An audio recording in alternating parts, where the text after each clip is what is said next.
Studio Ramesh Nagar Delhi. Mix by Ranjit प्रेम।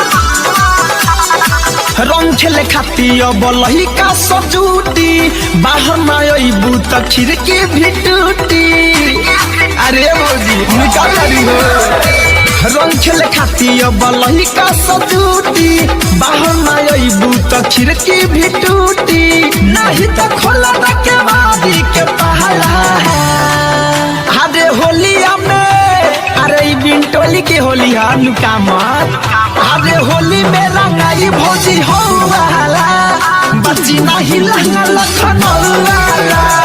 होली में रंगाई भौजी हो वाला बच्ची नहीं लहंगा लखनऊ वाला।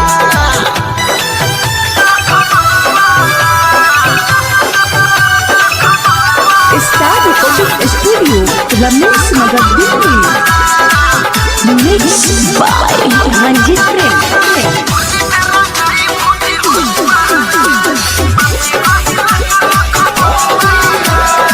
नया तू पेन्ही के सजल बहादू देवरन के नजरी में गड़ल बहादू। ढोरी में रंग घोरी काहे की हवे होली तोहरा के देखी भौजी लई कोना तई को छोरी। नया तू पेन्ही के सजल बहादू देवरन के नजरी में गड़ल बहादू। ललका पियर का संग धरी मोबिल कहाला होलिया में। अरे तोहरा खातिर हम स्पेशल रंग लेके आल बनी हो। अरे होली में रंगाई भौजी हो वाला बच्ची नहीं लहंगा लखनऊ वाला। होली में रंगाई भौजी हो वाला बच्ची नहीं लहंगा लखनऊ वाला।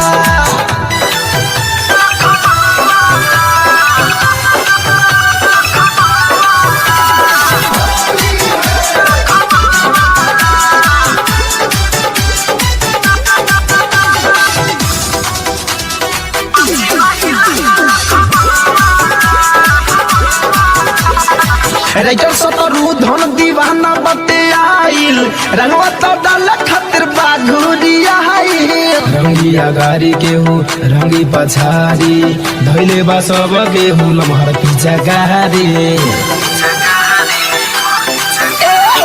संजय सुमित के बाते पगलाइल रंगवा तो डाल खातिर बाघुरिया धन को धनंजय सुरस करे लहाला।